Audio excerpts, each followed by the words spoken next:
Welcome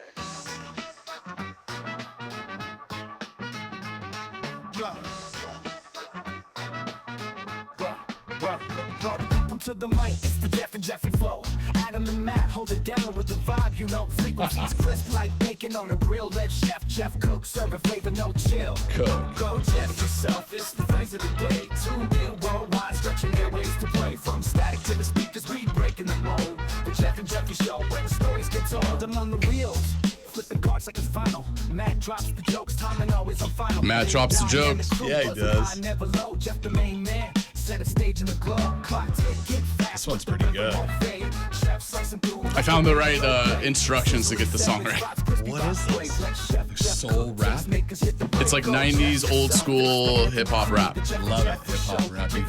Matt, are you hearing yourself in this song? Don't you feel like honored? No, he's just straight face. Soaking it in. Okay, I got it. It's like when you first watch a movie and then you have to review it afterwards. You know, like, don't ask me about my opinion in the middle of it. I'm like looking at you. I don't know if you're just soaking it in. Got it. Matt, what do you think of Shawshank so far? Andy Dufresne hasn't even tried tunneling out. What's your opinion of the whole third season of Reacher so far? So far, nothing. Definitely. So far. The whole season? So far. All right, let me do a little bit opener because I need to get myself hyped up. Do it. Seriously, do it. The Jeffrey Show. Who could be scared of a Jeffrey? Welcome to the Jeffrey Show live on Saddleback Radio. It is Tuesday, March 4th, 2025. It is currently the top of the hour. It is exactly 5:02 p.m.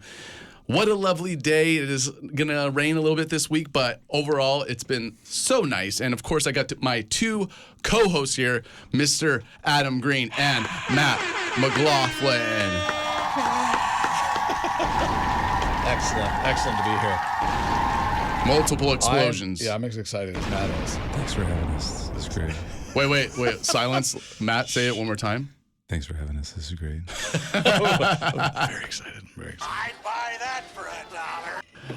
I would definitely buy that for $1. Yes. I decided I was going to do my Ryan Reynolds sexy whisper voice. Is that okay? Is he doing that on every show now? Is that his thing? Aviation gin. Aviation. Drink it. I already sold it. I sold like it $1 billion. already. Yeah, Drink it it still. to a success.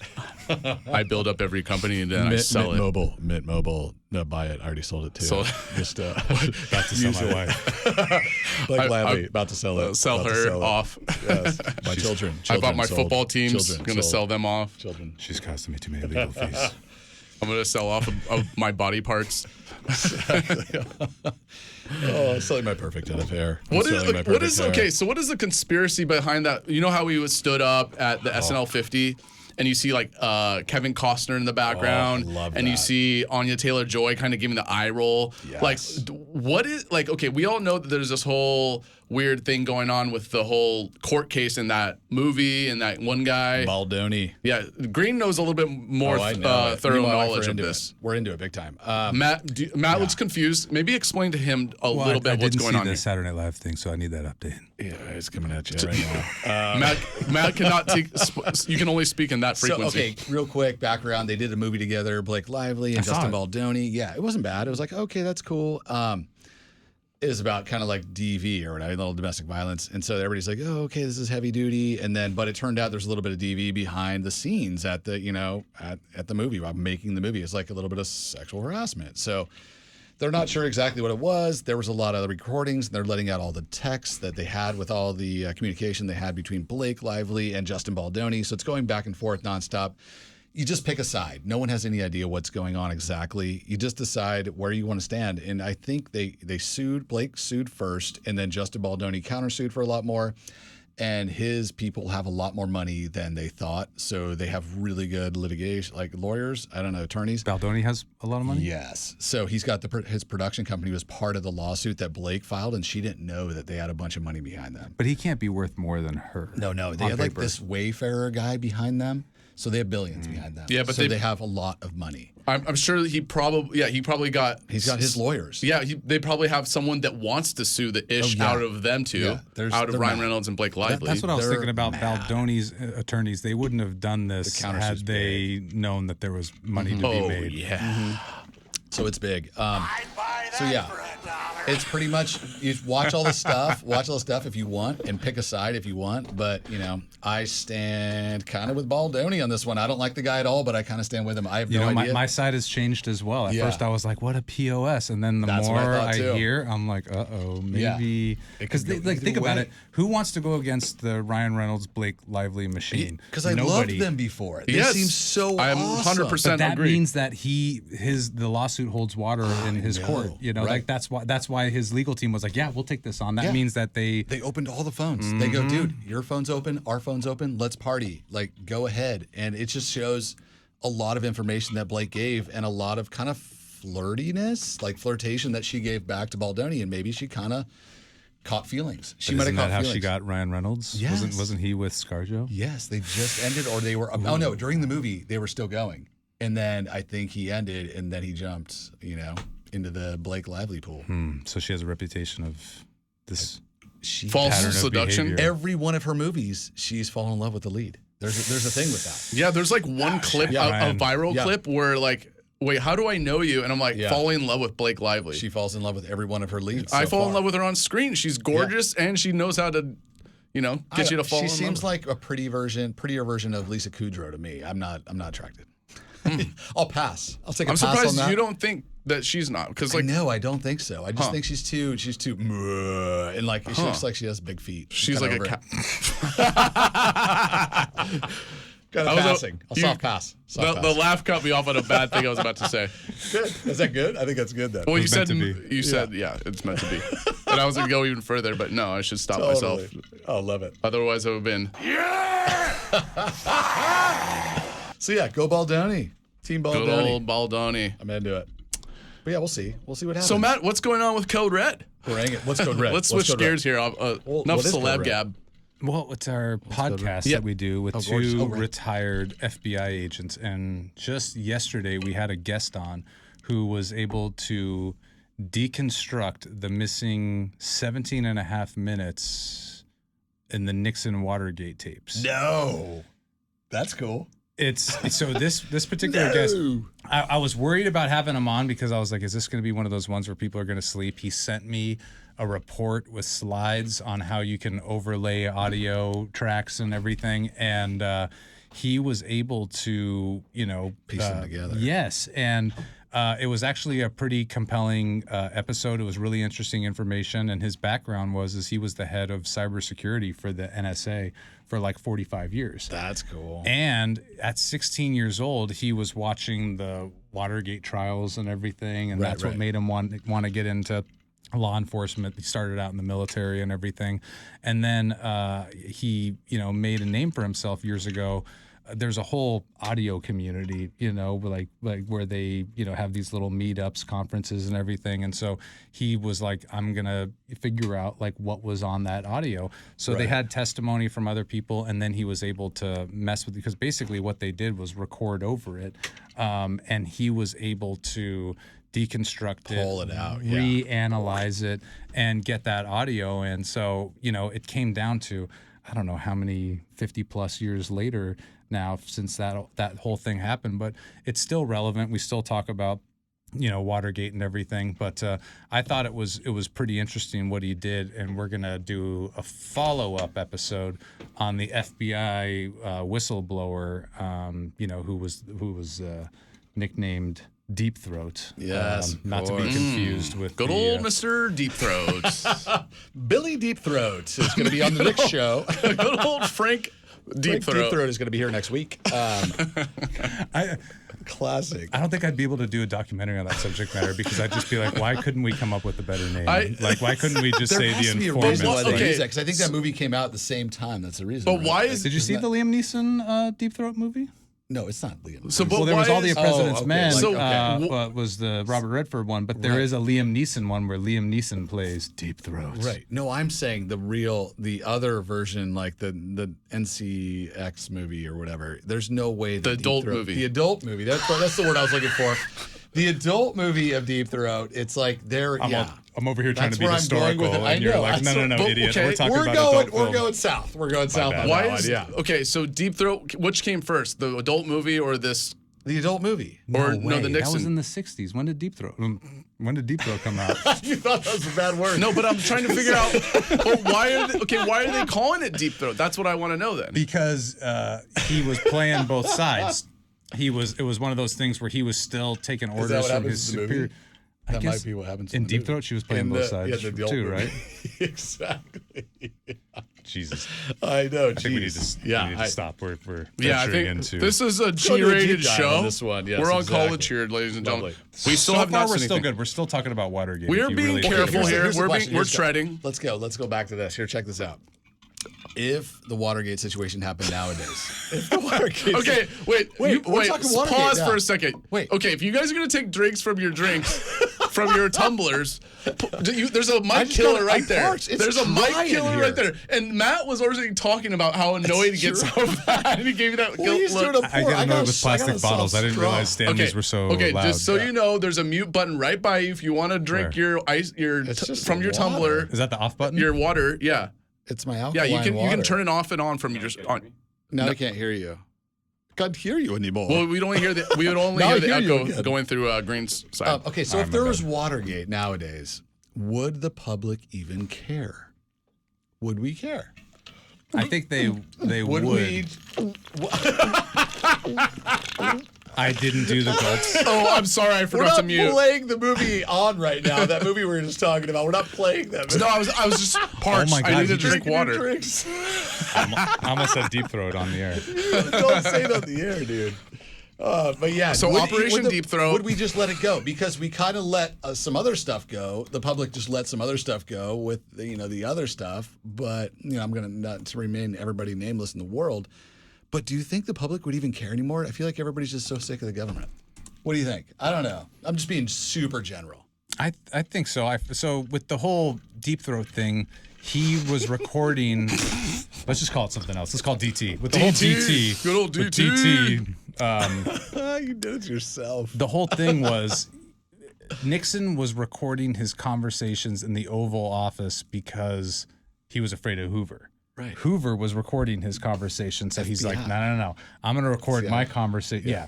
Head of the FBI, J. Edgar. He was like, okay, I'm going to record my conversations because this guy's plotting against me and everything. Right. But it ended up working against him. Right. Wild. I mean, seriously. So you know what Nixon did? love it. I'll give you a trick. This is why they call him Tricky Dicky. Bring it. He was being accused of the 17 and a half minutes. So you know what he did?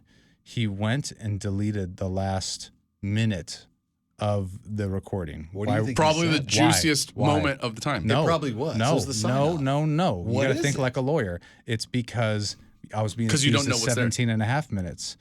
This is an 18 and a half minute recording. This is They're not gonna what gonna we- pay attention is that deleted minute, even though there's nothing on it. No. It's just it's legal jargon. It's like you said 17 and a half minutes. There's 18 and a half minutes that are deleted on here. So case closed. Because it's not all there? Because it's not all Because there? they said it was 17 and a half minutes. So he purposely deleted another minute just so it would be thrown out of court. Like that's the kind of bullshit. it's not legit. That's the kind of BS, the BS jargon Baloney that stuff. goes on in That was good. That was cut. That was good. But yeah, no, I that's wasn't perfect. recording. No, you weren't. That's wild, man. Well, what an unbelievable thing. Well, I'm just trying to figure out why they call it that because they say it's a pseudonym given to the secret informant who provided information to in 1972 to Bob Woodward, who That's started the with same year. But like, okay, so what year did the adult movie come out? All right, let's find This is out. the more important stuff, you guys. We'll go to CodeRed on this stuff, like to the This other is still version. CodeRed. I think there's another movie called a CodeRed that could go that way anyway. And so that movie came out. We need to know this information. Yeah, exactly. That 'cause I was think Green's the movie Tumblr, came not out mine. first. This is a glass of water. Okay, the movie came out in 1972. Wow, same year. See, that's why. Yeah. That's what they did. That's Yeah, perfect. same year. But That's like, so so rad. are they? So who, chicken or egg? Like, who did it first? Is like now Deep let's Throat. check Check out question. the Deep Throat months. did it first. Check out the months. Well, you man. saying Deep Throat? Who's Deep I'm Throat? calling The the original movie- Deep Throat. The movie, yes, the adult movie came out first. That one came out No, it first? had to have been the informant. I zillion There's dollars no way bet the- you guys. There's no way the adult industry is that creative. Yes, they are. Are you It serious? came out. It came out in the beginning. Or wait, release date January 8th, 1973 in Sweden. Yeah. Okay, and when? But it did says the- 72. I'm When did the confused by Watergate That's hearings Sweden. happen? Yeah. It's 72. Google when Watergate years. Watergate. Waiting. Watergate scandal. I know. I have What my. year did Donald Trump steal those files? I mean, Richard Nixon steal those files? I'm waiting! Yeah. So it happened in 72. See? Yeah. That's so why. I think it happened just before that. They Like. named it after the movie, man. Yeah. Yeah, it was named after the movie. There's no way. Yes. Wait, so you're saying that? That's why it was named that. So it was There's like no way a 'cause it was a scandal is going to big- name it it was after like a a bad porn name. movie, though. It was like, yeah, I think. Maybe that's how they were. So the whole thing with the real life Deep Throat. Right. They're both. Did you have to go in that octave? Do you have to go in that low level? They're both. They're both the real life. His Deep whole Throat. thing was like, okay, I could be looked at as a patriot and a hero for doing this. I could be looked at as this could be a treasonous offense as well. All right, the president is on the phone. He's Okay, let's see what telling he us says. why Let's see what he this says. is called Deep Throat, which came first. I'm just kidding. Love it. But the reason he didn't come forward until he retired was because he was like, "Oh, I want to retire with full benefits, so I can't say that I'm the whistleblower." So he waited until, he had retired with full bennies and everything, and then he was like, as in the Liam Neeson movie, Right. "I am Deep Throat." I love it. I'm going to find they're you. going to Retiring. take Did you you. guys know Liam Neeson is retiring from movies? He He's should. done. Yeah, he's done. Have you doing this seen for a Have you while. seen drunk images of him? No. He is pees his funny? pants a lot. Does he really? Yeah. Why? He's Irish. Why? He's like notorious for peeing his pants a lot when But he's why like does drunk. he pee his pants? Why is that his go-to move? I have no idea. He's over it at this point. That's why he's I don't retiring. know why does Tom Cruise why does Tom Hanks pee in every movie that he does? Why does Brad Pitt have to eat in every 'Cause movie? Why Tom does Hanks is that Tom good. Cruise have to run in every movie? Like Tom Hanks says, anything worth All doing right. is worth well, doing right. on this note, I think we're gonna switch gears here. We're gonna take a little music break. Are you really? Yes. We'll. We got so much going on. I know we had a lot going on. I want to talk about Liam Neeson. Like they call him on Key and Peele, Liam Neeson. All right, taken. This is Never Walk Alone by Blondish. You're live on the Jeffy and Jeffrey Show. Stay tuned. Bring it.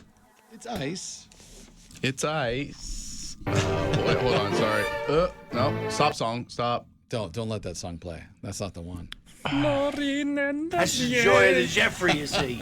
It goes away, but I have so many sound bites here. I can't It comes find back. them anymore. Welcome back to the Jeffy and Jeffrey Show on Saddleback Radio. It's Tuesday, March 4th, 2025. It's 5:25 p.m. It doesn't get more live than that, folks. And you got your co-hosts here, Matt McLaughlin and Adam Green. Unbelievable. I can't believe they're here tonight. I can't believe it. Explosion. I can't believe we have this big audience tonight. That's unbelievable. It's we're getting so many callers in, but we can't take them all. We cannot take those callers. So Matt was desperately talking about Liam Neeson earlier, and needs to talk. Desperate. Yeah, he needs to keep talking about Liam Neeson. Liam Neeson is retiring. All right, Liam Neeson is retiring, and we need to, we need. I just want want to plug He's Michael been Collins. taking a lot. Michael Collins. If you haven't seen Michael Collins, when I George think of Clooney Liam movie? Neeson, that's what comes to mind first. The George Clooney movie. That was Michael Clayton. Michael, you don't Yeah, understand. again, another movie I need to watch like once a year. No, you don't. That was my. Michael Clayton I need to watch once a year at least. I watch 2012 once a week. I love that movie. Give me some Why Jake that Gyllenhaal. movie? I don't know, man. It's just so chill. That and The Day After Tomorrow. Wait, that's the Jake Gyllenhaal. But don't you 2012 like is the other one. That's the John Cusack ones. They're So- both so I was about to good. say you're a John Cusack fan. Yeah, I and then love John Cusack. Hold I the am radio too, and but save the world, now buddy. I'm confused. Wait, which one do you like? Both. I can watch John either one of Hughes. those. Okay. Every time either one of those is on, I will watch the entire movie. Let me So ask you good. this though: did you watch the Oscars at all? Yeah, I You watched did. it. I don't watched like it. watch those shows anymore. I don't have that much interest. So I watched a clip recently. I don't know if I sent it I'll to see the you. clips because like there might be a funny No, Conan no, clip. no. Back up player. 1988. I'm backing up. 1988 Oscars. I saw this clip recently where Pee Wee Herman, Paul Rubens, was on stage about to announce an award, and all of a sudden, Ed 209. Remember Ed 209 from RoboCop? Whoa. Okay. Ed 209 came out onto the stage, and Pee Wee flew into the rafters. I remember that. Yeah. I don't And think you sent me this one. RoboCop walked out into the Wait, is crowd this- and shot at Ed 209, and smoke came up, and then Pee Wee came back out and gave his award, and I was just like, damn, dude, we've regressed. Okay. Wait a sec. When did Howard Stern do Fart Man? That was on MTV. That was That MTV was the Movie MTV Awards. Yeah, Awards. Yeah. that Okay, wasn't. okay. He was like, "This is my movie I'm making," and everybody's like, "What?" But that So wait, was Ed like, 209 was that also in RoboCop? Was that the evil robot? That was the or robot the other that looked robot? like a car, and he had like legs and 2 machine guns on each side and everything. So, which is funny because in the original RoboCop, Ed 209 was just like a miniature. He was so they built a full size one with puppeteers and everything for the Academy Awards to come out. He shoots at Pee-wee. The stage, or like the little podium, explodes. Pee-wee goes like, "Oh no!" and he goes like this, and like the cables pick him up, and he like flies. He flies away from it, and then RoboCop like walks out into the aisles in the crowd. Was it the actor that I don't know if it was Peter Weller. Well, did it have the mask on? He was covered, but whoever it was doing a pretty good impression. Hilarious. That tells you right there the Adam Sandler thing that happened when he's wearing his little sweatsuit and his sweatshirt, his little basketball outfit, says, "I'm going to take anybody in a basketball," and he goes over and goes, "Chalamet." That won the Oscars for me. I was like, that wins. That's funny. That is funny. Awesome, but you know what's funny? He showed up as in a suit, but still couldn't even wear like the shirt tucked in. That was so cool. Dude, I full respect for that guy. I love it. I know I love Sandler, but like, I mean, I would never adopt a style like that ever. But if you make hundreds of millions of dollars in movies, you're like a Steve Jobs at this point where it doesn't matter. That's what he said. He walked in, he goes, "I don't really care what I wear. I really like myself and I like what I do, so I'm just gonna wear what I want." And then that was it. Well, he's he can pretty much say go F yourself to anybody if he wants, because he has that. The FU money. The FU money. That's what it was. That's like the whole thing. So Sandler has a deal now, which is why he only does these movies in Hawaii and everything, to where his deal is that he only works 5 hours a day.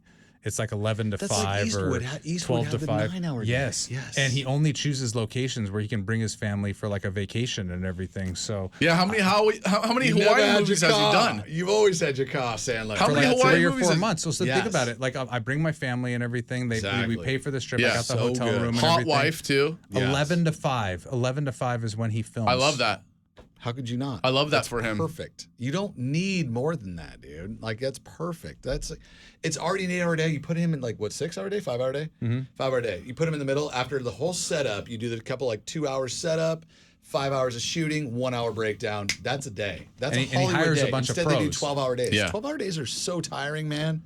That puts you down. But don't you think that takes years off your life? It's like a fighter that's made it to the champion, like Conor McGregor gets all the money and then loses motivation to fight again. I think that's kind of where he got. Yeah. In a But way, I haven't seen a movie where I've like laughed at for a while. Really? No, because he set the tone. Like if you think about it, in an 18-month. But that's a serious movie, and that's a really good movie, though. Yeah. Not a lot of people had 3 hits in an 18-month period, and Sandler, he has carte blanche. Jim Carrey did as well. That's why Jim Carrey gets like 30 million a picture and everything. Yeah, true. So like Sandler, he can pick and choose. He's probably not getting 30 million. He has the producer rights and everything, so he's making decent money. But like his whole thing is like, okay, I want to chill with my family and go to a great location. I'm not trying to go film. He's a sweet guy, though. I'm not saying I don't like him, though. Seems sweet. No, we're not. Did anyone say they didn't? Well, like I don't know if I'm means saying that. I'm just saying I would not adopt the style of like basketball shorts everywhere. Oh no, it's not my style. He just wants to be comfortable. I can appreciate He likes that. basketball. That's his favorite thing. He likes it better than acting. I'm saying his career is only good when he does serious, because like Uncut Gems or Punch the Drunk Love is my favorite. Like top Punch Drunk 5 Love movies for me of all and then time. that basketball movie he did where he recruits the Spanish dude. I can't think of the name of it, but yeah, I know. Hustler, I think it's called. Right. Yeah. Hustle. I think it's Hustle. Yeah. And that's a good one. Uncut Gems. Uncut Gems. I like Punch Drunk Love. To me is unbelievable. I love that one. Yeah, Uncut Gems is. Did you ever see the other one with Rob? What's his name? Robert Pattinson. That does. It's like Happy. Sorry, we got like secret. We got silence. Silence water drinking. Okay. So wait, which one are you talking about? Pattinson and Sandler? Is it No, it's the same director. The same director.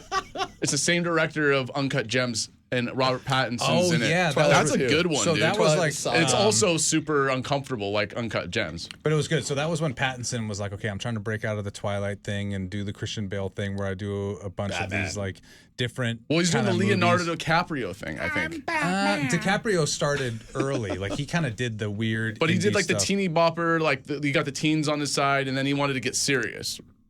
Yeah, and that even the movie that the Uncut Gems director did with Pattinson was a little bit weird. What about Rover though? Did you see Rover? I fucking love I love Rover.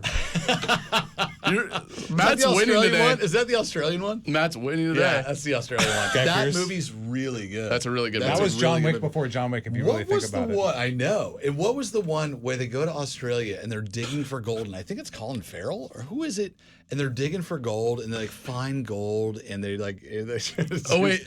I'm trying to think what it was. That's not with Matthew It's McConaughey not. bald, right? No, it's not. It's like they find gold in the middle of Pattinson nowhere. was in it? No, it might not be Pattinson. It just reminded me of that when you said Rover. wait. No, never mind. It's a gnarly movie, and I'm just like. It's not where they get stuck behind a wall, right? No, it's like this one guy finds gold, and then everybody kind of like comes to like steal the gold, and it's a big actor. I think I want to say Colin Farrell, but it's not. But I'll think of it in a little bit. Reminds me of Zissou, what you're saying. Did you ever see It's a Zissou? lot like Raya the Dragon and Zissou. Is that what you're talking Did about? you ever see Zissou? No, I didn't see The that. Zissou? Like Raya You mean the Life Dragon. Aquatic? The Is that what? Steve Zissou? You never seen or Life the Aquatic, Dragon Green? from Raya. You've seen Life Aquatic. Of course, I've seen Life Aquatic. That's what he's referring to. Oh, is that what you're talking about? No. I don't think he is. Zissou is a. What are you talking about then? So there was a Swedish movie called Zissou. Here comes your 2-minute explanation. If Oh, you the want John it. Wick, You ready for it? where he I'll fights do a the Nazis. 30-minute one. It is John Wick fighting Nazis. It is. Yeah, the old man fighting the Nazis. Yeah, that's a great movie. That's what I thought we were talking about. Sorry, we went That's classic. way off the Zissou. Yeah, rails I here. wanted to see that movie. Is bad. ultra violent. That's where you're going. The movie's awesome and ultra violent, but everybody wants to see Nazis get brutally Then killed. that's So Ministry. That's the Ministry for the Ungentlemanly Conduct. That's the freaking best movie around right now. yeah, That is the one, I swear. okay. Yeah. You haven't seen it yet. Matt saw it. I don't think I've seen it. No. Henry Cavill, Alan Yeah, I Rickman. probably got to see it. Massive excellence. And Guy it's, Ritchie it's vehicle. on Apple, right? Is it on Apple or Prime? Yeah, Guy Ritchie's putting out another show on Paramount. It was my favorite movie I've seen in 2 years. with I Tom promise. Hardy. Tom Hardy and Pierce Anything Brosnan. with Tom Hardy wins. And it's like a mob. It's called like Mob Town or I'll something. take it. I'll take it. That's so awesome. It sounds. And Tom Hardy's gonna be like the badass like killer, Yeah. and then Pierce Brosnan's like the head, and then Helen Mirren is his wife. Here's a funny one. Let me split off of that one. Yeah. Cillian Murphy. I can't take him seriously. I think Kitty, you gotta stop drinking, Kitty. I think he is such a chump, and like the Damn, sweetest way. The really? only thing he can do is make looks like that. He can, Wait, what does that the look only like? thing he can do is tough looks. He can do tough Well, he's looks. Irish like It's Matt. really, really It's a eyed tough- wise and it's a tough expressionless Irish face. Well, look. they're- He's like, well, he's Matt's he's Irish, the too. I'm annoyed or you're annoying me or like the whatever look, and then that's all he can do to me. And like, if you saw him, like a soft wind would blow him over. I'm like, sorry, Cillian, you're not tough, and he's like leading the Irish tall tough is he? guys in that movie. But it's okay. I I think got he's like a tough guys around 5'10", me. like 5'11" guy. Wild guess. I mean, like, dude, he's a scarecrow. I don't know. Yeah, But, like, I would probably look almost like Batman. I would probably Yeah, he look was like almost a Batman. wuss on cinema too because I'm the No, same you height. have a I'm large head. You look big. You look But, tough. Like a headbutt but Chris people? Nolan always wanted to work with him. You know, That like was the thing, originally yeah. he wanted him to be Batman, and it was like, okay, Christian Bale's more marketable and everything. Totally. He had him in a lot of his projects. A film that I'll recommend right now with him is The Wind That Shakes the Barley. Is he's that as good 5'9". as Red Eye? Better. That's so. The only That's so- memorable experience Rachel from Red Eye McAdams. was Brian Cox. Oh my gosh! Right? I didn't even know he Brian was in Cox that. is Until you great. said that, I Brian Cox forgot. brought it, and that was a Wes Craven vehicle. That if was you so remember good. correctly. Isn't So, Brian Cox? I saw it at like a premiere thing. I saw Red Eye at a premiere thing, and they're like, hey, it's a surprise like movie. Like we're showing this to everybody. And Doesn't Brian Cox do the McDonald's commercial where he's like, "Ba-da-ba-ba-ba"? Isn't it? It's him or the other guy? 1,000,000%. It's Matt. pretty sure What's it's his him. name on? What's his that? name on Troy Magnuson or whatever his name is? Ba-da-ba-ba-ba. King Magnuson. All right, we're gonna take a break. This is Banks, Metal in the Mold. Solid album that just came out last week. I am obsessed with Banks. I make a lot of love to Banks, so enjoy this. You're on the Jeffy and Jeffrey Show on Saddleback Radio. Oh, geez, we're back. Yeah, we're back. We're gonna do a very low level intro back. Bring it back. Bring it back. Welcome back to the Jeffy and Jeffrey Show live on Saddleback Radio. It's Tuesday, March 4th, 2025. It is 5:45 p.m. Flive? Listen, morning, it's Flive, Florty, Fly. Sorry, I was like trying to cue up my sound effects there. We're going to do English. We're going to do English for everybody since we've got English listeners here. Go ahead. Yep. So this is what we're gonna do next.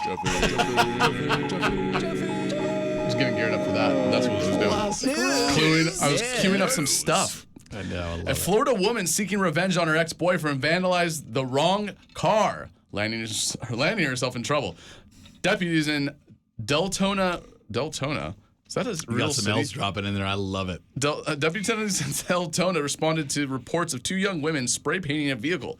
The 18-year-old suspect admitted to egging and painting the car out of anger, but it turned out to belong to a neighbor, not her ex. Sounds like the Big Lebowski. This sounds like normal high school 90s stuff. Yeah, this is normal 90s stuff. Yeah, she now faces multiple charges, including criminal mischief and DUI, after deputies found open Four Loko. I got to give a little. I'd still be in jail. I'd still be in jail if they were doing this back then. Her 16-year-old accomplice was also charged with marijuana possession.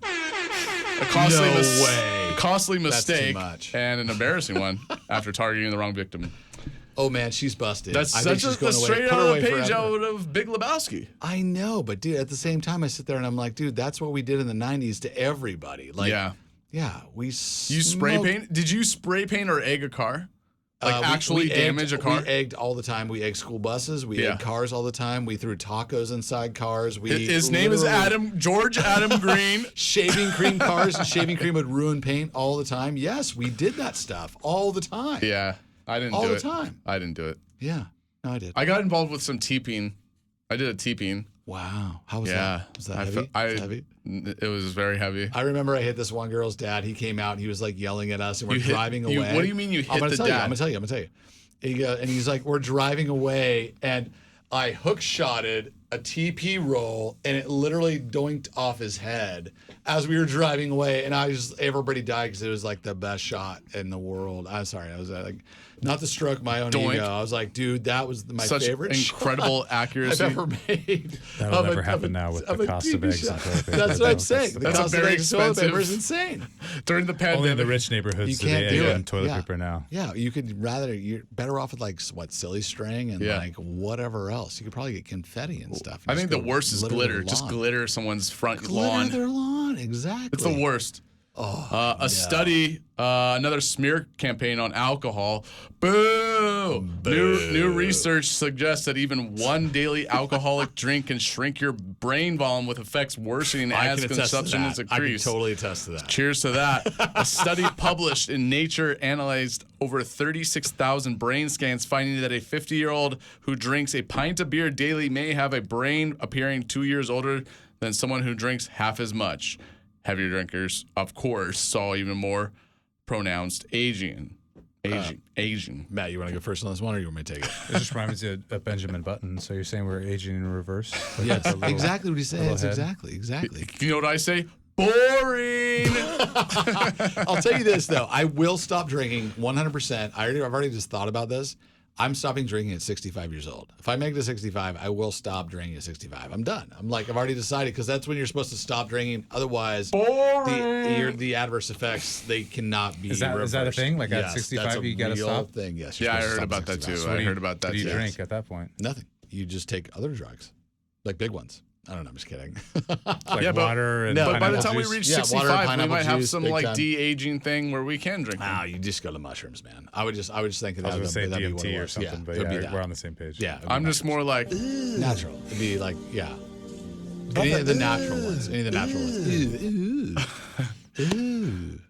I just say boring. I know, but 65, I will stop. But I feel like wine. Maybe you're not supposed to. You're not supposed to. There's all these guys that. But if you're having a glass of wine a day as a 70-year-old, like my dad's drinking at 73, 72, drinking wine still. I think wine at 65 might be okay. Do you drink wine now? What? You drink wine now? No. Well, maybe you'll transition to wine. You mean right now? No. I mean like in your life, in your everyday life. No, I'm telling you, like wine, any kind of alcohol, it's irreversible once you get 65. It's still irreversible the brain now, cells isn't you it? kill don't regenerate. I'm just saying, isn't it kind of too late for even people like us? Well, check it out. It breaks them down faster than they regenerate, and that's the whole point. So I'd be okay with that. Like 20 plus years from now, like just have fun. Well, I mean, there's other Stopping options. drinking is what I'm saying. It's not a big deal. I'd be okay with that because you're retired at that point, and like life isn't. When I'm on vacation, I don't drink. Yeah, I drink in the States. There you go. You know, so it's like when I'm like I don't have those stresses and everything. Yes. So maybe when you're retired at 65, you don't need that. That's what I'm saying. I started at 16. I'm done at 65. That's fine. I saw a great stand-up where like he goes, just get drunk during the weekdays and then recover on the weekends where you can enjoy your sleep and then be miserable during work. Yeah, basically. I know I'm kind of breaking it down. That works too. Yeah, that's fine. Love it. Boring. Wait, you don't drink on the job? I never drink on the job. What are you talking about? You're drinking Four Locos all day. What did they break? They broke down a Four Loko, by the way. It is Jeffed up there. Did you see the Four Loko breakdown, by the way? Can we get into the second, guys? I was getting geared up for this. Go ahead. Hold 1 second. Sorry. Firefest update. Fire Festival is already. I saw this. It's already facing red flags with local officials on the island claiming they have no knowledge of the event. God. Billy McFarland, infamous for the disastrous original Firefest, confirmed plans for a second event in Isla Mujeres, Mexico this May. Tickets range from $1,400 to $1.1 million. Better hope for those guys. Promising performances activities with like extreme sports and cultural experiences. However, Edgar Gasca, a member of the Isla Mujeres Tourism Board, told The Guardian that no one from McFarland's team has contacted local officials or hotels, raising serious concerns. Matt, do you want to take this or you want me to go? I thought he was still in jail. How can he be planning another fire festival? It's already underway, but he's already like it's already gonna fail again, dude. It's insane. He goes. There's an interview, and I'll send you guys the interview. So he's out? Did he ever go to jail for the first one? Check this out. Yes, of course he's out. Did. I forget. I don't even know how much time did he serve. He goes. This is the interview. He goes. You don't know what there's going to be. There could be like Tony Hawk doing like a skateboarding thing, and there could be somebody like showing you exactly how to snowboard on this little cool mountain, and like somebody could be doing a ziplining thing, and like it could be amazing. And then the lady that's interviewing, she goes, "Hey, dude, so do you have any of these things booked?" And he goes, "No, it's not about having them booked. It's just it could be anything. It could be something huge."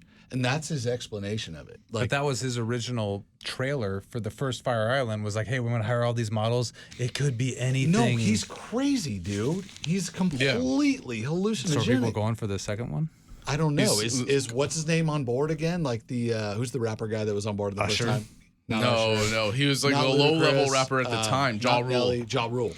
Like, that's right. Ja Rule wants his money back. Like he already asked for his money back. It's embarrassing. It's so embarrassing. It's like why are people believing this guy again? It's so hilarious. He's a con artist, dude. He's a con artist, and in plain sight though, like in plain sight. That's what I mean. That's what I was saying at the beginning of the story. In Mexico? Wait a sec. I have a timeout. Do you know what I was saying at the begining of the story? Would people even care if Deep Throat happened now versus back then? Oh, bring it back. That's what I'm saying. Thanks for the callback. Some fire. No one gives a freaking baloney. No one cares anymore. Everybody looks at it and goes, dude, this is something that's going on. And everybody goes, oh, whatever. You know what I mean? It's like, they don't care. Like, they don't care. I don't know. Government stuff versus entertainment stuff. They don't care. Will Smith slaps somebody in the face. Don't care, you know? Like... okay, your boy P. Diddy can I play devil's advocate on that? And nobody cares. Jay-Z's involved. Nobody cares. Beyonce's what about Kanye West? Nobody cares. J-Lo's link. Nobody cares. What about Kanye West's new merch? Kanye's wearing a swastika, and nobody cares. No, I don't care. Exactly. That's what I'm saying. Nobody cares. You know what? I try to look at that though with Kanye. I'm just looking at that. He said that he's a nut, like he's crazy. Yeah. But why is it? He knows he's doing this. Why does he want to be hated? That's what my question is. Like he knows he wants to be hated. He just wants attention. No, but I think he also wants the hate attention too. I disagree. He wants to be loved. And he wants to make a ton of money. He sold his. He does not want to be loved. Check this out. He knows that Nazis. He bought that Super Bowl spot for about $7 million. Because of that, he sold about $50 million worth of shoes. $8 million. $8 million bucks. Yeah. And he sold $50 million worth of shoes. Did he? What shoe? With who? Not with Adidas. Because his Kanye shoes. He sold all those shoes. Yes, he did. Adidas. The Yeezys. What the Yeezys? Yeah, the Yeezys. Yeah. He sold 50 million. He did a whole mouth. His ad was. Did you see the ad? By the way, it's just a mouth surgery where he's just like in the. He's in the back of a taxi. No, he's in the in the chair of That's where he he is? just got the surgery. And he's like, oh, I just got a mouth surgery, and like his And he teeth just are says his big. thing. Yeah. Was that it was a barcode or something? It was insane, dude. How did people know? Oh, man. What was the deal? Wasn't it a barcode or a scan or something? How did? Or like a QR code. I don't know. All I know is everybody went to his site and they bought the shoes, and he made $50 million that day. So where did the Swazi come into effect? He started wearing that after the whole Super Bowl, probably about, I think it was probably 3 weeks after. 3 weeks after, and he brought that he wore it on one of his links, and that's why there was a lot of the I don't know, like kind of famous people actor outcry. Did he give an explanation of no, why? there was no explanation. So when I was in Bali, Indonesia, Yes. you understand? Bring it back. Bali, Indonesia. The swastika, Hitler adopted that from the Indonesians. And which is supposed to be a peace symbol, right? It's a symbol of unity. That's what it and so verticals up. when I was 19 and went to Bali, I would go to these villages and see these swastika, these wooden swastika. What's going on here? Yeah, and I'm just like, what's going on? And they were just like, they have no clue. You know, they were just Yeah. like, no, this is like our symbol of like Hinduism and everything. And then I did a little research and found out that Hitler adopted the symbol as like a thing of unity and everything. And I'm just like, that sucks that symbol existed for 2,000 plus years. And now that's what it's associated with. It was a Hindu symbol. If you're for all able these to years. like take you away from what it means as a Nazi terrible. symbol, it's like a cool looking symbol. But it's like, it sucks that it. But that's what sucks. He effed it up. Like Don't do it. The Hindu, it might be like, you know, the most peaceful religion out there, and you manage to take the symbol from that and turn it into something. But they could have taken the Christ symbol, or the cross, and made Just a that regular evil. cross. That would have been fine. Yeah. Totally agree. I'm just saying, it's just like it sucks that what he's saying is they're making I agree.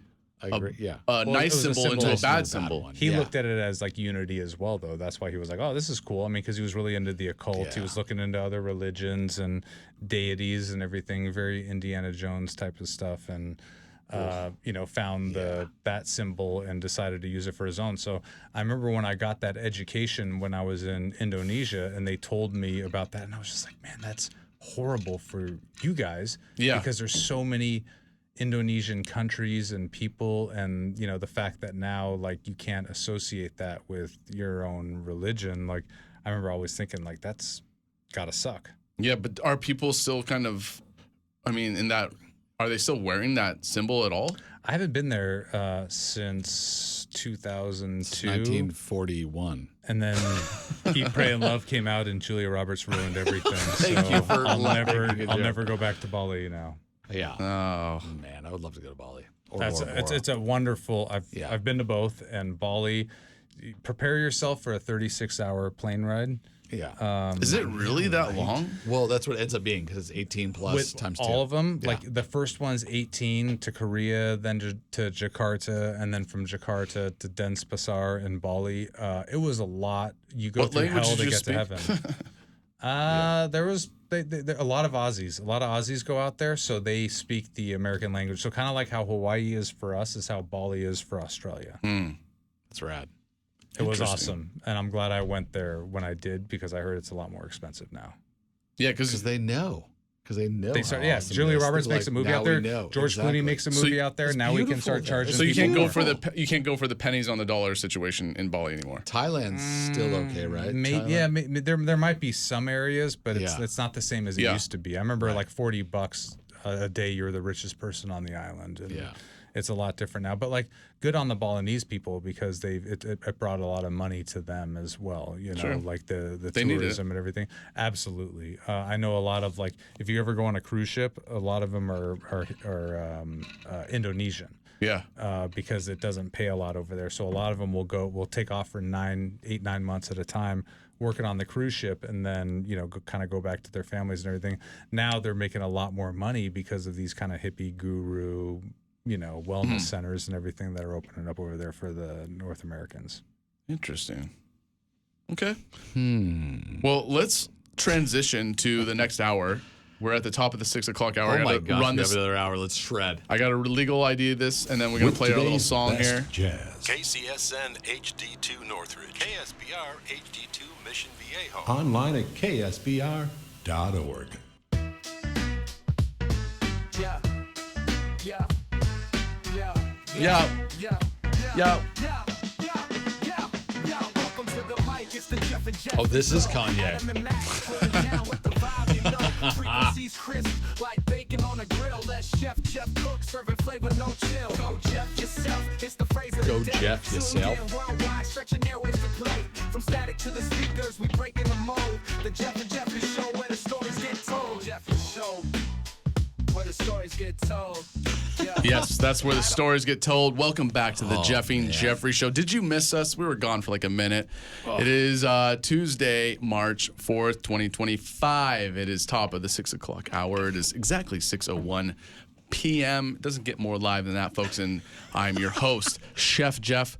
Why don't you just let me cook? And then, of course, I got my two co-hosts here, Mr. Matt McLaughlin and Adam Green.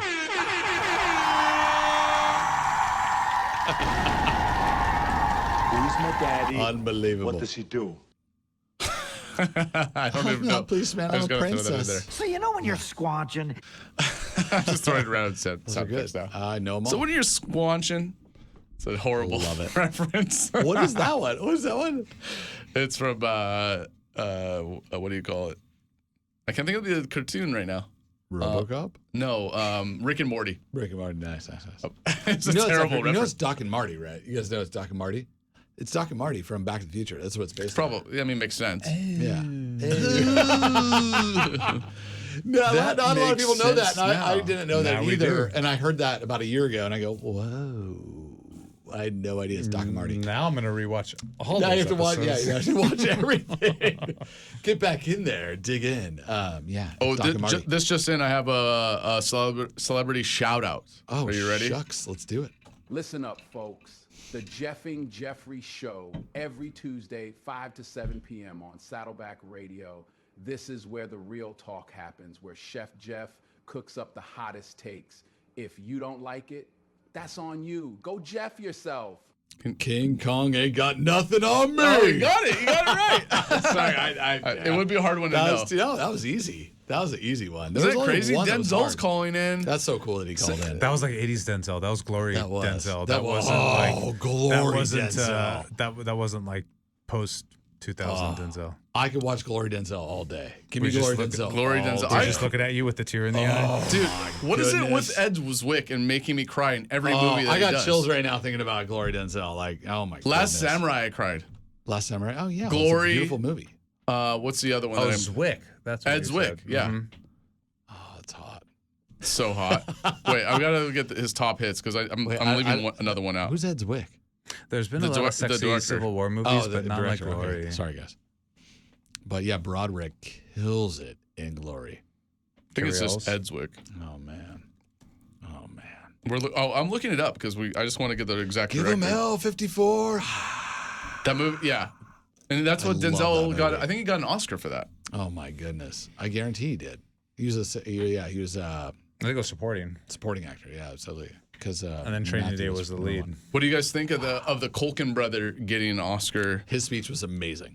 Yeah, You that guys was see his pretty speech? good. Yeah, I like He's that. like, let's have babies. Let's have babies. Babies. Yeah, because so he gets an He's like, Emmy. "We're rich, let's They have babies." gambled on the Emmy. Yeah. With Succession, and he says, if I get an Emmy, I get a baby. Yeah. Then he's like, I want a fourth actually, and he's like, well, if you get an Oscar ever, Babies. and he said he kept it quiet until he's doing the speech and telling his wife there. That's rad. And she's like, like the funniest way. It was so funny. I loved it. And do you guys realize what his first movie role was? Do you guys know?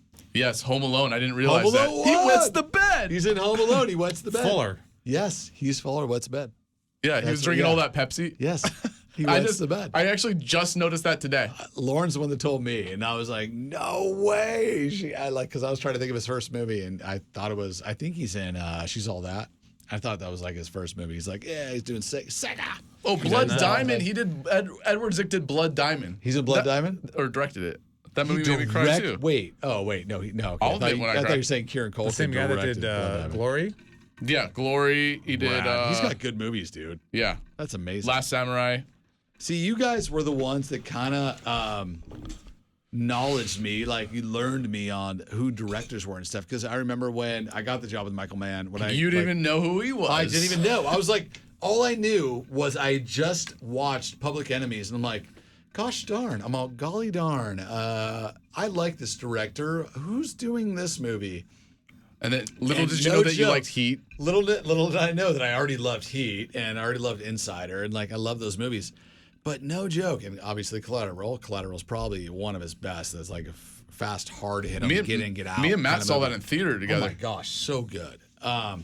Matt's like kind of the reason why I know. I know you told me that Matt was the one that like learned you on the whole thing of directors as well, and acting and directors that like goes, dude, check this out, watch and shut your mouth. Which nobody can do anymore. Exactly, just shut your mouth. No joke. My wife Lauren will sit there and she's like, no speaking, and like I'm not allowed to speak, and she zones in. And you have to say her name 3 times to get her attention when we're watching movies or even a television show or even like the British baking show. Like you have to say, Lauren. And then she's like, yeah. Because she zones in she's so trying hard. To focus, she's super in because she misses nothing. She brings in all the information. Don't you just pause it? Sometimes, you have to push pause. Yeah, you push pause if you want her attention immediately. So that's what you do. So, anyways, going back, yes, that was the whole thing. I saw Public Enemies, and then I was like, oh my gosh, this movie's so rad. I like the whole noir thing that's going on, the whole Johnny Depp, blah blah blah. Wow, this director's rad. And then boom, I got the job with the director's assistant thing with Michael Mann, and I'm like, oh my gosh, what a deal. I went up there. I had no idea. Like I wasn't super into directors. I didn't really care. I came up there on a train. To go apartment shopping with you. And then you needed to do the job interview at that same time. Dude, right? Exactly. I'm like, I guess I'm going into a job interview with Michael Mann. I'm like, you're like, you don't, you like Last of the Mohicans? I don't even know what it is really. I'm like, it sounds kind of fun, man. Dude, he's just like a legend in filmmaking. I know, but I was more entourage-y, where I was like, oh man, just sounds fun being in the fun of like partying and fame and like I just want to be local with it and like have fun with it. And that's what we did. And like, that's why it was so fun. But I didn't realize the whole artistry of it. Mm-hmm. And that's why I was like, wow. And then he showed me what he was doing. And I'm like, oh, wow, this is actual like film stuff. Like, wow, this is like historical. And so, yeah, it was cool, dude. And like, it got better and better. What did he show you? Well, the first thing we worked on was first thing we did was we remastered Insider. We remastered the Blu-ray Russell Crowe Insider. Yeah, of course, which is like he lost to American Beauty. So I think he should have won. American Beauty was fantastic. I love that movie the most, but I think Insider was better. Russell Crowe should have if that didn't come out, Russell Crowe could have gotten a best actor for that. Absolutely. And then the next thing we worked on together, and this is while we're working on Luck, the one with Dustin Hoffman, Nick Nolte, and like doing that whole thing together. And while I'm driving him every single day and waking up with him every day at 5 a.m. and going to bed with him every day at freaking 8 a.m. or 9 a.m., like it never stopped. Snuggled? Was he a good lover? He was a sweet man, sweet man. Who was the big spoon? Who was the little spoon? I was a little spoon, but no joke. Like I would come over to his house, pick him up at this time, jump into his car, open his gate, jump into his car, and start the car, and he would come and jump in the car, and he's like, all right, let's go, dude. And we go to work in his Chicago accent. It's like, let's go to work. Was that your Chicago accent? I mean, it's like, hey, do you want to get some brats? Like, I don't even know exactly how it goes. Like, you want to go get some bratwurst? Let's go have some Chicago pizza and bratwurst. And so him and Dennis Farina, but like Farina was in that show too. But yeah, it was so much for me because I wasn't super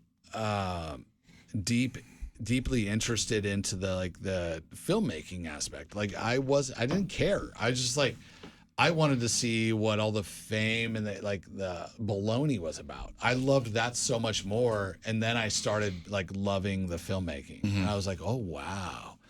Because he showed me how much effort he put into it, how much like work he put into becoming what he was. Vision. Yeah. And then I was like, oh geez. And because I read his documents and I went through his scripts and I saw what he wrote on every page, and it was massive, dude. I was like, oh my gosh, I didn't know you were looking at it like this. And like he showed me through his viewfinder. He's like, this is what the shot I'm gonna get. Like this is the shot I'm gonna get. This is my viewfinder. This is where I'm gonna shoot. And he's like, now get the freaking away from me. F. Now get away from me. And like the nicest way. But it was so fun and so interactively impressive, at the same time revolting, but at the same time fantastic. That's my take. What do you think? Something that the public doesn't know. Like, what's an inconvenient truth that goes into filmmaking that the public doesn't know about? Time. Because he doesn't sleep. The guy never sleeps. Between from script to screen, what are we talking about in time? Okay, so a movie that he didn't even make, like I'll like a process that I was there for the whole time, which was what was the Ford versus Ferrari? Ford versus Ferrari. Which he worked on for a long ass time before. That was his movie, dude. Yeah. That was his movie, and he had it as Go Like Hell, which only became a billboard in that movie, a poster board that Matt Damon holds up that says Go Like Hell, and that's all that movie became. But Michael got an executive producer spot, and that was it. But no joke, the whole time he developed it for like a long time. The whole time I was How long with did him. he work on it before Mangold He was took it over? at least 3 years before me, and probably a couple years after me, which was like 7 to 13 at least. But probably at least years. like 10 years in his brain of like so many years, dude. And like I'm just showing, and then he didn't even get to direct it. and he did not get to direct it until he got to do his own Ferrari version, which became what it was. Didn't he film some test stuff with Bale too, though? So he wanted Gosling to be the guy. He wanted Gosling to be the guy and not Damon and not, who was the other guy? Christian Bale. Bale. So he wanted Gosling to be. Who do you want Bale to be? I don't remember. But no, he's Bale. That's his boy, though. I know, but he But didn't wasn't this want Bale's him. project too? Like, wasn't Bale a No, wasn't Bale a not producer on it? originally. Not originally. After, not originally. And so, like, all the guys, because we were at Legendary a lot trying to pitch that, and he just kept trying to pitch Gosling. He's like, I want Gosling. As which character? The Damon character? As Bale. Oh, no shit. As Bale. So Damon was Carol Shelby. Yeah. No, you didn't say anything. Did you? No, but like, what I'm saying is like, Bale. I mean, the character is supposed to be British, anyways, right? Yes. Gosling. When has he ever done a British accent? He could have told anybody can do a British accent. Like, it doesn't matter, dude. It doesn't matter. Yeah, but it's Bale though. Like, but it's Bale's Gosling. like Gosling's fire, dude. He's fire in everything he touches. Show me something he's bad at. That whole movie, the newest one. Okay, so anyways, I'm trying to think of a bad one. So, yeah, exactly. There's none. And so I don't know, man. It was eye opening and it was amazing. And then like it was cool because you had educated Jeffrey, Matt had educated Matty Mick had educated Jeffrey on all these movies, and at the same time I was still learning as we were going, and then I realized what was going on. And like we were like, as the time was happening, like I'm dealing with Dustin Hoffman and Nick Nolte and Dennis Farina, and I'm like, this is unbelievable. Also, my mother had a lot to do with my movie interest. Yeah, that was rad. So it's not only Matt. Don't take all credit. No, I know, but the Michael Manning, I think. But I think the Michael Manning, I give you the Michael Manning because I remember you telling me that the Michael Mann exposure was from Matt. Last of the Mohicans was like, as a kid, that scene where his heart gets ripped out was so hard. But like my mom's like, I love the visual. Dude, when we recolored that, okay, check this out. Quick story. I'll give you the 20-second. Quick story is when we recolored that, we were recoloring it at Company 3, and Stefan, whatever his name was, Stefan Bonifeld or whatever his name was, the guy's a super stud, and like he does everything awesome. He was doing a great job, and Michael Bay rolls in. This is no joke, true story. And like Transformers is like they're whatever Transformers they were shooting, like the antithesis directors. Yeah. No joke. He comes in, and we're doing the recoloring of Last of the Mohicans, and he's like got the Transformers. Michael Bay goes like whips his hair, and he goes, Stefan, when are we gonna finish Transformers? And Michael Mann goes, get the F out of here! Like yelled so loud. It was so funny. And Michael Bay goes, I'm sorry, Michael, I didn't know you were in here. And like just totally just like bounced away. And I think I remember telling you that story when I came home, and you're like, oh my gosh. Well, dude, Michael Bay was there today, dude. It was so funny. I feel like they're just like conflicting characters in oh, dude. Because you have an artist versus cinema. A guy that does like spectacle, you know? It's just like, here you go. Well, he's good at Michael Bay is good at like Oh, the. he makes women beautiful. I think he makes women beautiful and like makes robots beautiful. Isn't he originally a music video director, Michael Bay? And Victoria's Secret, and I think he makes movies really beautiful and really easy to look at. Like I think they're rad. I don't know. Yeah. Well, I mean, I'm not saying I don't like Michael Bay movies, but they're like totally different, opposite directors. Hold on, Matt. What do you think? I loved 13 Hours. I love 13 Hours. I thought that. I think it's a very underrated Michael Bay vehicle. He murders those movies. It's so good, dude. So good. Like, that's one where like I think a lot of people talk about the other, like the Pearl Harbors and the Transformers. I don't mind and the Pearl Bad Harbor. Boys. I'll watch them all. They're all great. I like but like blockbusters. 13 Hours is like there's like. I always have this moment when I watch a movie where I'm like, this is my single favorite frame. Whatever it is, it's like, this is my frame. And I felt like 13 Hours had like 24 I gotta watch this again, I guess. where I was just like, God, what a beautiful Isn't it shot. like the Black Hawk Down, though? It's like kind of like the same idea, right? Kind Oh, of, dude. Yeah. a little bit different. Same idea. Wait, isn't Black Hawk Down Michael Bay? Ridley. Ridley. Yeah, that's a good one. I love the Ridley. All right, well, let's take a little music break. This is Mirror by Polo and Pan. You're live on the Jeffrey Show on Saddleback Radio. Please stay tuned. I love you all. I'm trying to warn you guys that we're coming back on. When did you say we're going back on? Well, you put the headphones on too soon. I'm so happy to be back on. That's the joy of the Jeffrey, you see. It I goes can't away. keep you guys under control. It's like a madhouse up in here. It's like a mad MCP. Welcome back to the Jeffrey Show, live on Saddleback Radio. It's Tuesday, March 4th, 2025, and I'm trying to maintain an insane asylum in here, and I'm also one of them too. So it's like the Joker trying to run the insane asylum, basically. So it sounds like Shutter Island. So you just it's kind of embrace Shutter Island. Yeah, you're Leo. Are you Ruffalo? You're Ruffalo, and then I'm one of the crazy ladies. Want to see a smile? Let me put a smile on your face. Oh my goodness, I love it. I love it. I can do the Joker. I dated a girl one time, and she was personal assistant to the guy that was becoming the Joker. It was what was the guy becoming the Joker? Heath Ledger? Leto. No, the other one. Leto. And Leto was practicing his laugh for like 3 or 4 months around the house. Do you remember this? No, but this would be annoying. Yeah, it sounds annoying. She was saying, she goes, dude, he was practicing his laugh around the house for like 4 months straight, and just like it was driving everybody in the house mad because he was trying to like perfect his Joker laugh. And what's the name of that movie again? That was the Joker in? Keep talking, but what's the name of Suicide Squad? Suicide Squad. And then, but the whole funny thing was like, dude, do you remember who did the actual Joker? Who was the legit one, the original cartoon Joker? Mm-hmm. Mark Hamill. Yeah, Mark Hamill. He's got the best voice and for he it. nailed it, dude. One time, one take, like freaking goes, dude, I'm the Joker. One time, Jai Courtney, yeah, that was in Suicide Squad. Jai Courtney stud. Yeah, he's a stud. He was also in Reacher. Where's he at now? What's he So doing? he came into All About the Red. Some celebrities would come there, and I worked there. And I was kind of Australian? Yeah, he's Australian. And I was kind of talking to him about it. And so he would send like all these messed up gifts. Jared Leto would send messed up gifts to all the cast members of the movie just to play that role. And like dead, like a box of it, like with a dead rat or something in it. Some weird ish like that. So yeah, that's what Jai Courtney was saying. So it was like he's really trying too hard. A little bit of above and beyond is what I would say. Ledger was so much better.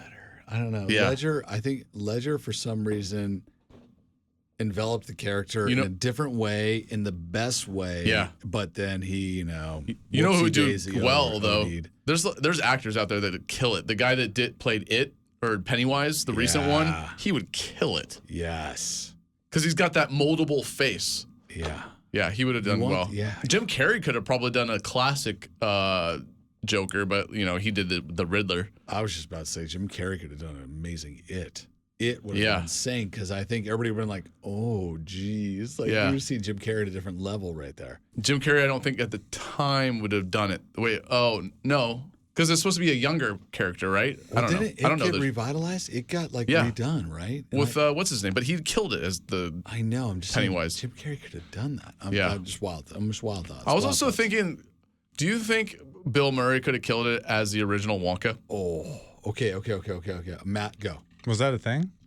It was because he was like, because Bill Murray is known to be very hard to get a hold of, and they couldn't get a hold of him. And then Gene Wilder took the role, but Gene Wilder killed it. No, so originally they reached out to Murray first? I think Bill Murray was on the list. Possibility. But like, if you think about it, Bill Murray is still, he's got that dry sense of humor as well. Right. Like, think of Groundhog's Day, but him as, I think if you were going to base off any character, it was kind of close to like Groundhog's Day maybe. But like he would, or no. What's the bowling movie? Kingpin. Yeah. Like, you think of like him being like that role. Oh man. He would have killed it as being Brothers.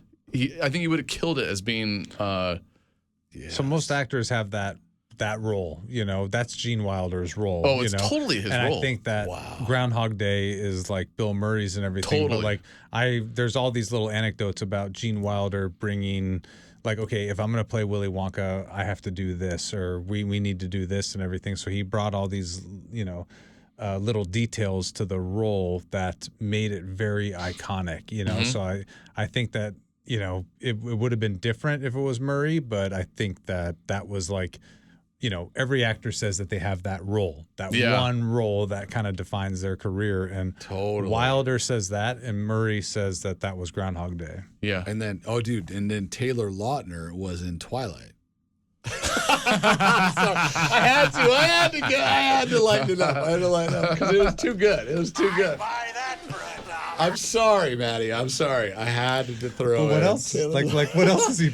Nothing. He was. That guy's never going to do anything again. That's why I started laughing. I was just like, wait a minute. Slater was Saved by the Bell. That guy is a tool.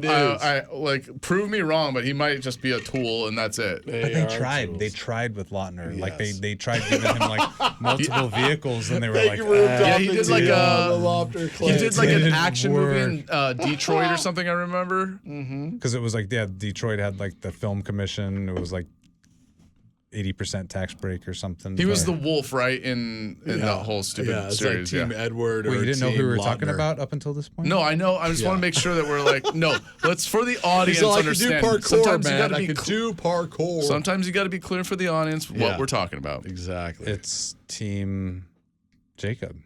Yeah, Edward or Jacob. I'm Team McSteamy. I love it. I was McDreamy. I had a rad conversation. I like a 15-minute conversation with Patrick Downey Jr. Patrick Dempsey. Patrick Dempsey. Patrick Downey Jr. I'm down for Patrick Downey, though. Oh, my goodness. Drink more water. Seriously. Drink more water. I have my water right here. But no, Patrick Dempsey, sweetest dude ever. We went to some rad thing. What does he have to be mad about? Ever nothing. He was Ducky. That's the only thing he can be mad about. Isaiah Washington. There you go. That's the only person he ever got mad at. There you go. Is that one of the guys on Grey's Anatomy? Yeah. And so, sweetest dude. And we started talking race cars, and it was the best conversation ever. And we talked for like 15 minutes until Michael came up and goes, "We got to go." And I'm like, "Okay, dude." And then Patrick's like, "Hey, Michael, how you doing?" And like, he's like, "Well, I'm all right." And like, they like started talking for a millisecond about like, because he ended up being in Ferrari, right? He ended up being in his Ferrari movie. Patrick Dempsey was in the new Ferrari movie. That's right. So yes, they were buddies, but like Michael had to like be cool for a second. Yeah, no, he had to be cool for a second. Patrick Dempsey was gray haired in it, and the dude was probably the nicest celebrity I met besides Quentin Tarantino. I had the best conversation with Quentin Tarantino Bar Lubitsch that one night, and that was freaking amazing. He's 5 minutes of him firing questions at me about how much I love Dusk Till Dawn. And I was like, dude, what is going on? I'm like, why is this guy asking me about Dusk Till Dawn? Real quick, did you see the video of Jeremy Piven getting a shot with Heat where yes. He said like he threw in the line where it's like my daughter gave me this shirt. I'm giving as much as I can. I'm giving as much as I can because I went full throttle. He's like, this is the only chance I'm ever get. Yes. And that was all thrown in afterwards. And then like De Niro's like, I don't give a ish about what shirt that was given to by like that was rad. I thought that was a really cool. Yeah. But he's trying to do.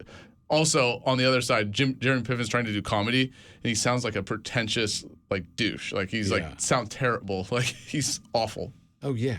He's like, I was going to Gratitude Cafe and I wanted my oat milk. Here's funny. He's not very nice. I worked on this silly show called Famous in Love for a little bit, and his wife that played the wife on the show. What was the Entourage's wife? Yeah, what was the Entourage's wife's name? I can't remember her name. But she was in. Actually, I have it. Her name's Perry Reeves. Perry Reeves, yeah. I actually have Entourage IMDb the up. sweetest lady ever, and she's so nice. And she was one of the moms on Famous in Love, and she was so cool. And she was always just super cordial when it came.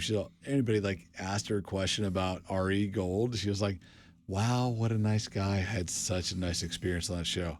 Eye roll. She did like perfect, like she had like almost had it practiced. Yes, it's what it was. And it's what it seemed like. And she was so rad and so sweet. And I was just like, I'm like, don't believe it for a second. Yeah, I'll give the fact that Jeremy Piven's a great actor, but just stay in your lane, bruh. Yeah, Jeremy Piven. He wants to be a stand-up comedian. Like, stop. He had to transition because he got canceled. Did he get canceled? Yeah, because he wasn't the nicest guy on Entourage set. I think that's why. Well, right? Did he fart too much on public? He might have. He was accused of something that he was. It was proven that he didn't do it, but his name was already mud at that point. And because he was that R.E. Gold character, they kind of associated that with him. So everyone kind of just.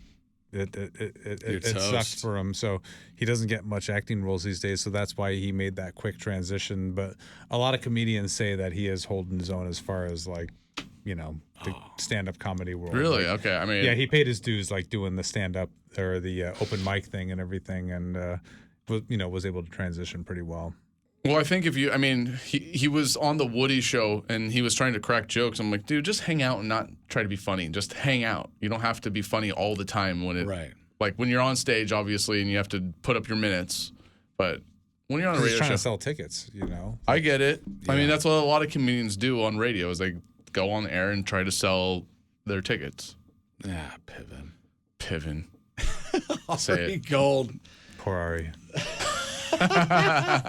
Poor Ari. It's hard to run a studio. It is hard to run a studio. Can you imagine running a studio? Dude, I was on a plane. Can we do name drop fun stories today? All right. Well, you got to, I'm going to give you 1 minute. I always do. No, I only need 20 seconds. Yeah, right. Time you. No, it was me, Michael, and Oliver Stone, Michael Mann, Oliver Stone, and the dude that was the owner of Fox Studios. And we were on a little private jet coming back from, in Baz Luhrmann. I take that back. In Baz Luhrmann, and we're coming back from Las Vegas. And no joke, we were coming over like the little San Gabriel Mountains.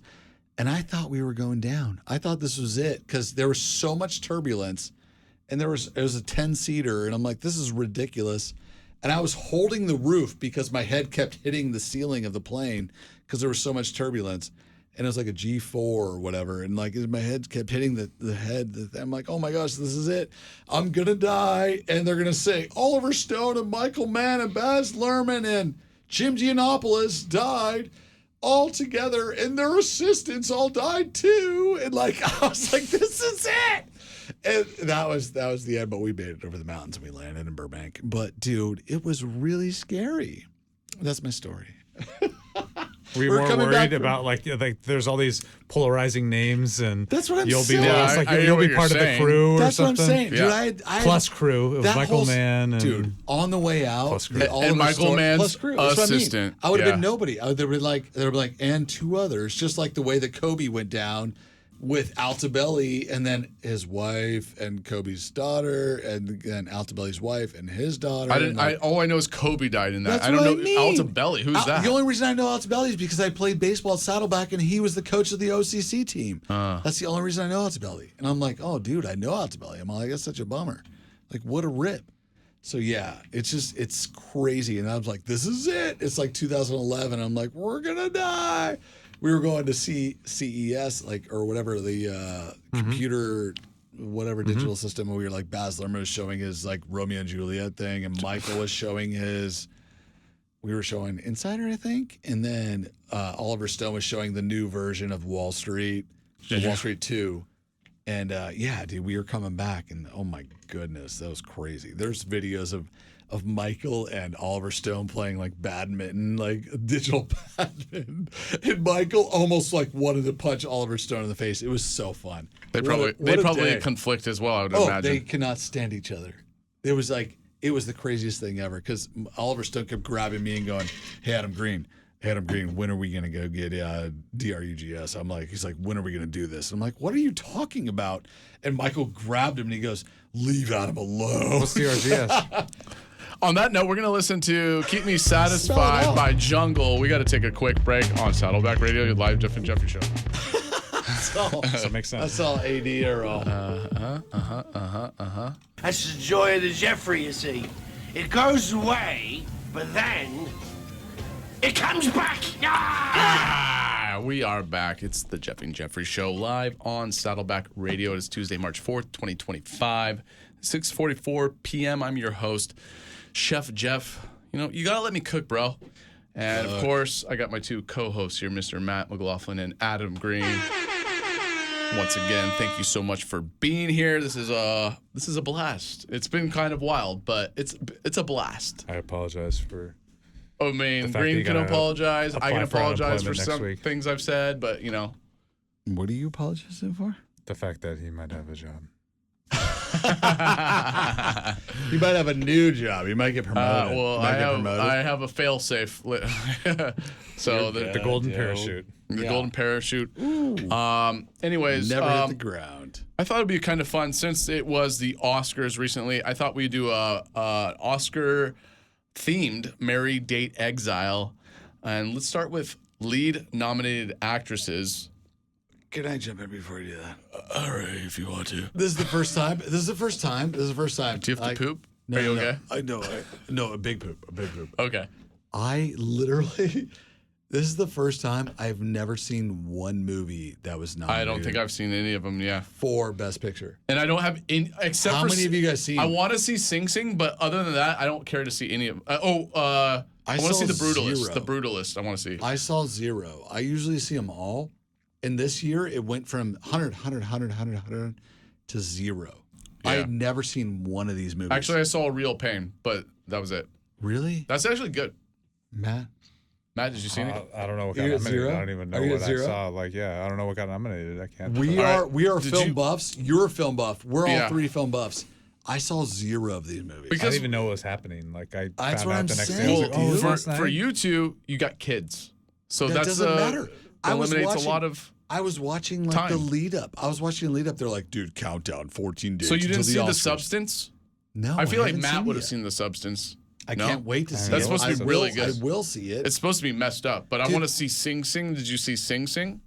I thought you sent it. No, never mind. They're all indie films, and I will see them. I want to see Sing Sing. That sounds like a really touching I movie. like the fact that indie films are getting nominated, but I don't know. In previous years, I feel like there was some sort of build-up, and There's no build-up. I want to see The Brutalist, it was like too. after the There was fact. nothing. Well, I heard The Brutalist was good. There's a few other ones, but I just kind of missed it. Didn't was Adrian zero. Brody get The Brutalist? I think. I forget. He's the Brutalist, yeah.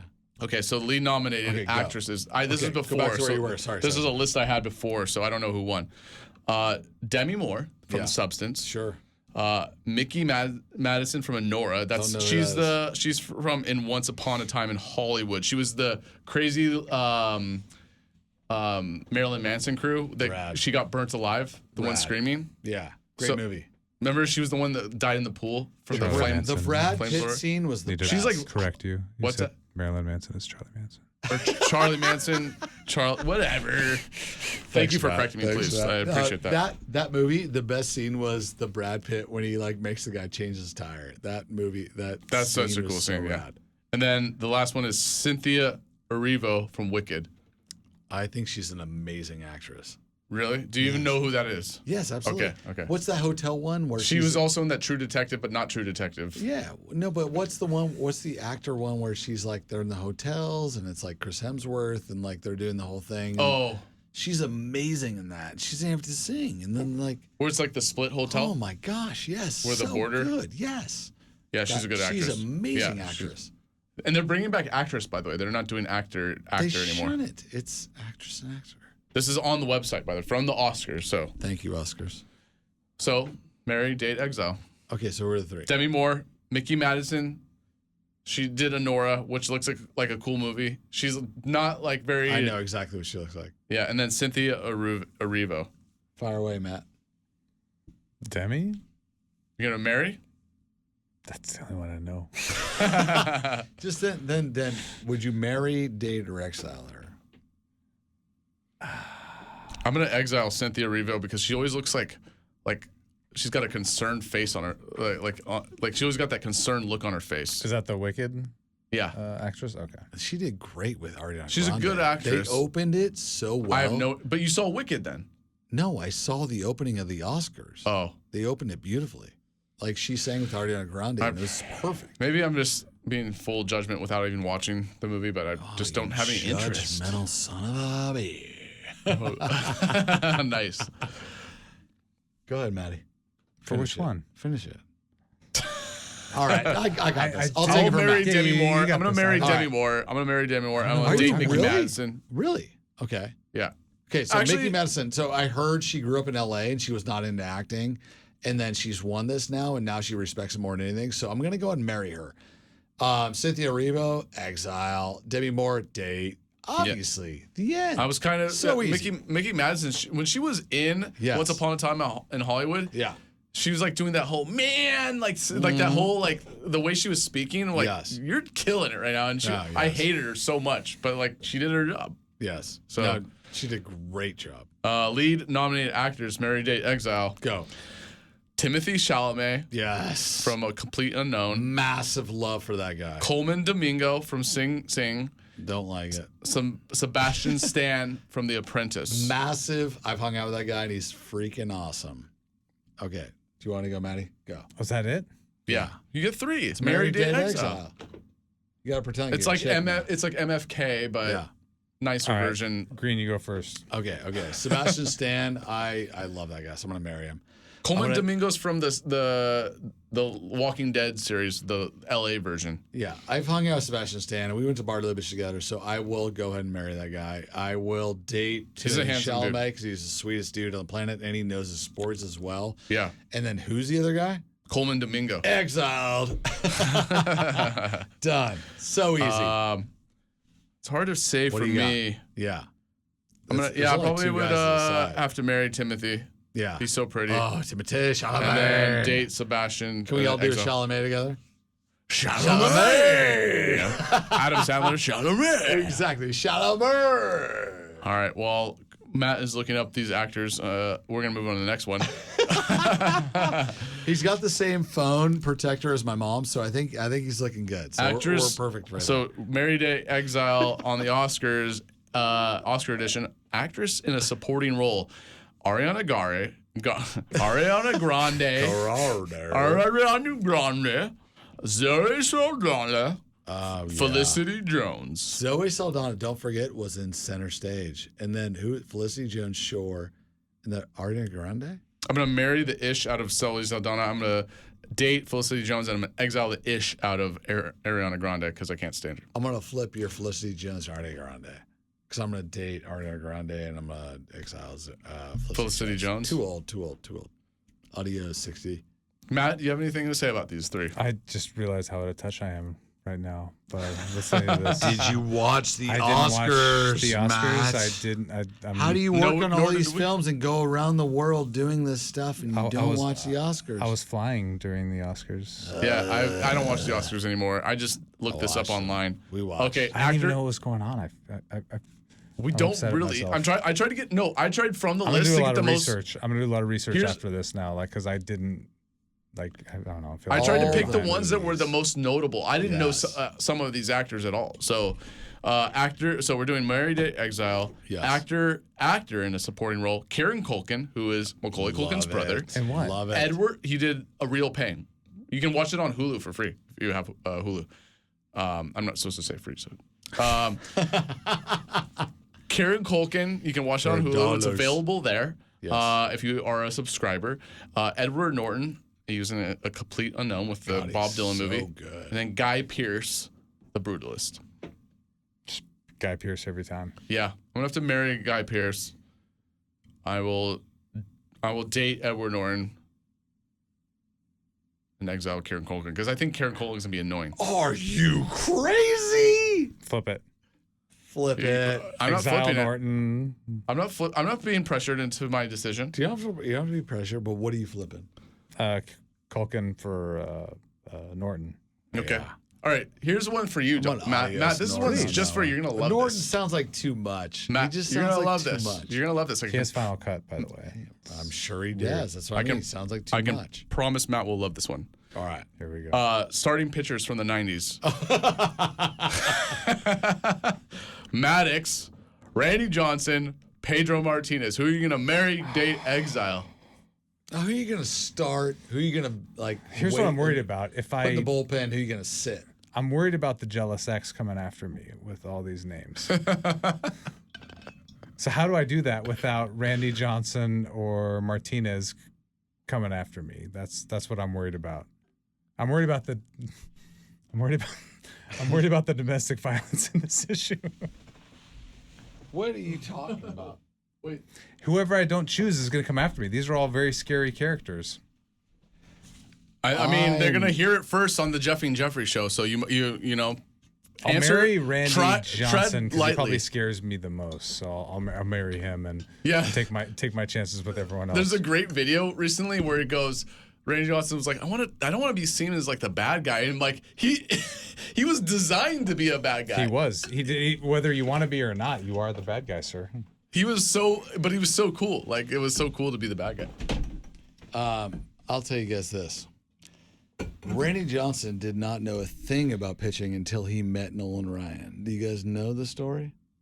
I'm all ears on this one. He literally, Nolan Ryan said, "What are you doing? You're doing everything wrong." And he said, "Watch what I do. I'm going to teach you exactly how to pitch." And like, I'll put the link up on your site. Why did he just choose Randy Johnson though? Because to be his he disciple? had the most livest arm and the most unbelievable trajectory on the strike zone. Nolan Ryan is the ultimate machine for pitching. That guy is my idol, and he will always be. I love Mike I didn't put him in that but category, Nolan though. Ryan is the ultimate. Yeah, I know. That's what I'm saying. But if you're giving me Maddox, Johnson, Pedro Martinez, and Pedro Martinez, I will tell you right now, they were all nasty. The scientist is Maddox. The absolute unit, like they called him, is Randy Johnson, but only after he met Nolan Ryan. But Pedro was fearless. Pedro Martinez is like the dominator, dude. That guy is amazing. I wanted to make it hard. That's why. It's a great trio. That's what she said. So yes, thank you so much, Matt. So I will tell you this right now. I will marry Randy Johnson because he is the unit. Yeah. Second of all, I will date Greg Maddox because he is the scientist, dude. He will find out the way. And Pedro, I'm sorry, adios, mother effer. He is the sweetest dude, and he is such a competitor. But dude, I'm gonna let him go because he was like too nasty. He might be too mean. Yeah, because he punched what's his name in the face, Zarinello. What's the Yankee guy in the face that he had punched in the face? That was so sad. So I can give you a story right now. Pretty since we're talking about pitchers. Oh, do you have like 3 minutes? You got. I do. I have a really quick story 3 minutes for the SoCal locals here. I learned how to pitch from Bert Blyleven. I learned from Mike Witt. So Angels. Thank you. Bert Blyleven was great because he was one of my friends. My basketball NJB buddies was his dad and everything. Yeah. Bert Blyleven was great, but I hated spending the night at their house because he would always wake me up with a fart on the head. That's pretty standard. You get pink eye a lot. You guys are just giving each other pink eye? I didn't know what pink eye was then, but I remember like being terrified sleeping there because he would like come downstairs, That's awesome. see all the kids, like 8, 11 of us, like sleeping on the floor, and he'd come over. But he was a big kid. Like he would take us to the arcades, he would take us to the pitching or the mini golf and everything. Yes. But I remember like he would wake up, he would come down, he would see us all sleeping there, and he's like, "I'm gonna wake you guys up." And that's so rad. But he taught me how to pitch. Time out. Do you know that Carson Palmer's the head coach of the football team now at Santa Margarita? I didn't know that, but it makes me want to go back there. And Nick Punto is one of the assistant baseball coaches at Santa Margarita Baseball. Do you remember Nick Mota? Yes. So should we go back there and... We should get them on the show. Yeah. This is what we should do. So I remember in PE class, we beat Carson Palmer in flag football. And that was like my sophomore year. Dude. And that was like a big deal because he was like 2 years older than me. So I remember like we chose teams. Carson was on the other team. Yes. And we beat them like 28-7 in flag football. And that was like a big moment for me because he was such a big... Even in high school, he was winning CIF and everything like 3 out of the 4 years that I was there. So when we beat him in flag football, he was like, put some pads on and we'll see what's up, you know? But I was like, no. Hey, I got to tell a story after Matt's done. I have to tell a story. I'm sorry. We literally have to cut it off at 7 because I don't... 30 seconds, go. 10 second story.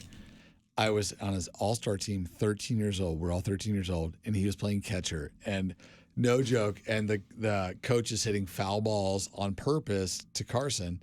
He's like, boom, everybody's getting pop flies. And boom, he hits one to Carson. Carson misses it, drills him in the eye, black eye. And his dad shouts out from the stands. He goes, it's fine. He's going to play football anyway. Like, that was it, dude. He just goes, don't care. And like Carson's like crying on the ground at 13. He's like, oh my God. How's his left eye? All right, we're good. Exactly. He goes, dude, he's all, don't worry, he's gonna be a football player anyway. It's just so funny. So on that note, we gotta wrap this up. This has been lovely. What a hectic evening. So wild. Stories. Probably one of my favorite shows, but also quite dangerous. We're a bunch of wild animals. We're a bunch of insane hoodlums that just escaped the insane asylum. We're going to wrap this up. You all take care. Here's my little snip. Be nice to your neighbors. Get some exercise. Eat healthy. Get some sleep. Do all those things. And, of course, go Jeff yourself. Go Jeff yourself. Go Jeff yourself. Go Jeff yourself. Go Jeff yourself. Go Jeff yourself. Go Jeff yourself. Go Jeff yourself. And, of course, go Jeff yourself. Also, please don't forget to go Jeff yourself.